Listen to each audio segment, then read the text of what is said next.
The Cricket in Times Square, Chapter 12. Mr. Smedley. It was 2 o'clock in the morning. Chester Cricket's new manager, Tucker Mouse, was pacing up and down in front of the cricket cage. Harry Cat was lying on the shelf with his tail drooping over the edge, and Chester himself was relaxing in the matchbox. "I've been giving the new situation my serious consideration," said Tucker Mouse solemnly. "As a matter of fact, I couldn't think of anything else all day. The first thing to understand is, Chester Cricket is a very talented person." "Hear, hear," said Harry. Chester smiled at him. He was really an awfully nice person, Harry Cat was. "The second thing is, talent is something rare and beautiful and precious, and it must not be allowed to go to waste." Tucker cleared his throat. "And the third thing is, there might be, who could tell, a little money in it, maybe." "I knew what was at the bottom of it," said Harry. "Now wait, please. Harry, please. Just listen a minute before you begin calling me a greedy rodent," said Tucker. He sat down beside Chester and Harry. "The newsstand was doing lousy business, right?" "Right. If the Bellinis were happy, Mama Bellini wouldn't be always wanting to get rid of him, right?" "Right. She likes him today because he played her favourite songs, but who can tell how she might like him tomorrow? And also I'd like to help them because they've been so good to me," put in Chester Cricket. "But naturally," said Tucker, "and if a little bit of the rewards of success should find its way into a drain pipe where lives an old trusted friend of Chester, well, who is the worse for that?" "I still don't see how we can make any money," said Chester. "I haven't worked out the details," said Tucker, "but this I can tell you. New York is a place where people are willing to pay for talent. So what's clear is, Chester has got to learn more music. I personally prefer his own compositions. No offence, Chester." "Oh no," said the Cricket, "I do myself. But the human beings," Tucker went on, "being what human beings are, and who can blame them, would rather hear pieces written by themselves." "But how am I going to learn new songs?" asked Chester. "Easy as pie," said Tucker Mouse. He darted over to the radio, leaned all his weight on one of the dials, and snapped it on. "Not too loud," said Harry Cat. "The people outside will get suspicious."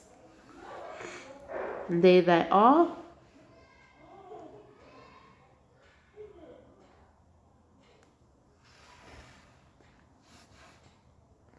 Tucker twisted the dial until a steady, soft stream of music was coming out. "Just play it by ear," he said to Chester.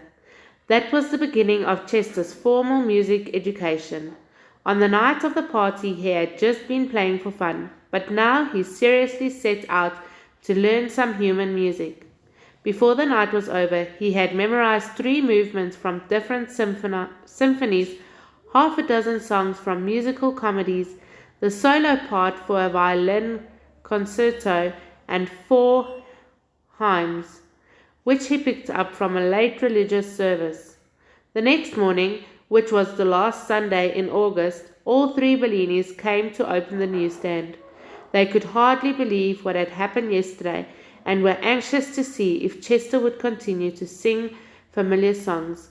Mario gave the Cricket his usual breakfast of mulberry leaves and water, which Chester took his time eating. He could see that everyone was very nervous, and he sort of enjoyed making them wait.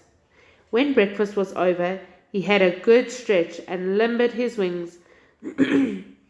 Since it was Sunday, Chester thought it would be nice to start with a hymn. So he chose to open his concert with Rock of Ages.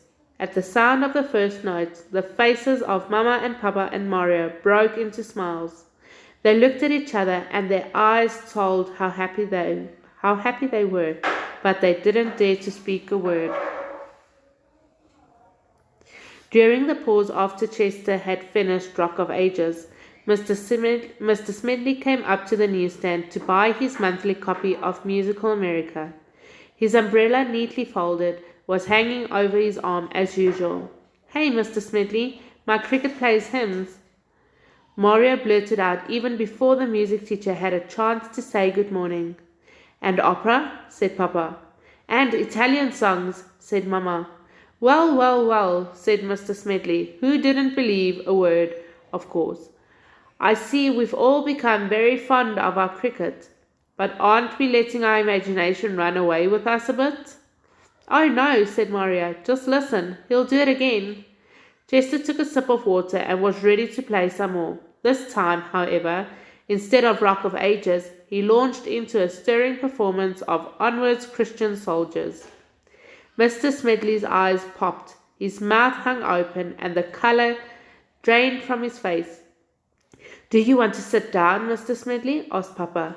You look a little pale. I think perhaps I'd better, said Mr. Smedley, wiping his forehead with a silk handkerchief. It's rather a shock, you know.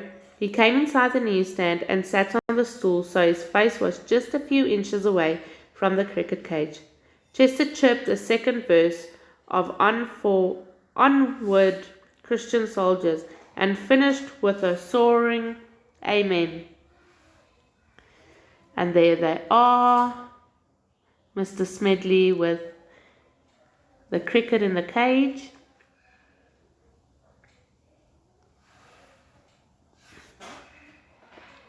Why, the organist plays that in church this morning, exclaimed the music teacher breathlessly, and it didn't sound half as good. Of course the cricket isn't as loud as an organ, but what he lacks in volume, he makes up for it in sweetness. That was nothing, said Papa Bellini proudly. You should hear him play Ida. May I try an experiment? Asked Mr. Smedley. All the Bellinis said yes at once. The music teacher whistled the scale do, re, mi, fa, sol, la, ti, do. Chester flexed his legs, and as quickly as you could run your fingers up the string of the harp, he played the whole scale. Mr. Smedley took off his glasses. His eyes were moist.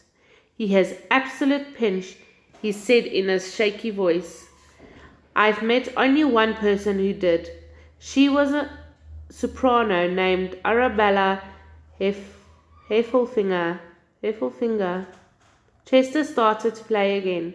He went through the two other hymns he'd learned, the Rosary and A Mighty Fortress is Our God, and then did the violin concerto.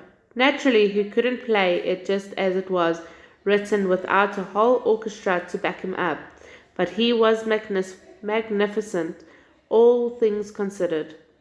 Once Mr. Smedley got used to the idea that he was listening to a concert given by cricket, he enjoyed the performance very much. He had special praise for Chester's phrasing, by which he meant the neat way the cricket played all the notes of the passage without letting them slide together. And sometimes, when he had been deeply moved by a section, the music teacher would touch his chest over his heart and say, That cricket has it here. As Chester chirped his way through the program, a crowd collected around the newsstand. After each new piece, the people applauded and congratulated the Bellinis on their remarkable cricket. Mamma and Papa were fit to burst with pride. Mario was very happy too, but of course he had thought all summer that Chester was a very unusual person.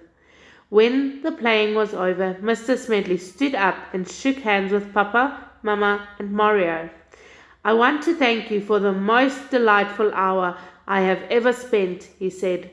The whole world should know of this cricket. A light suddenly spread over his face. Why, I believe I shall write a letter to the music editor of the New York Times, he said. They'd certainly be interested. And this is the letter Mr. Smedley wrote. To the music editor of the New York Times and to the people of New York.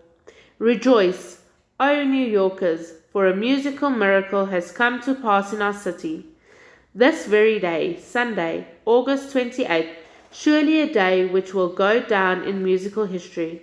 It was my pleasure and privilege to be present at the most beautiful recital ever heard in a lifetime devoted to the sublime art. Music, that is.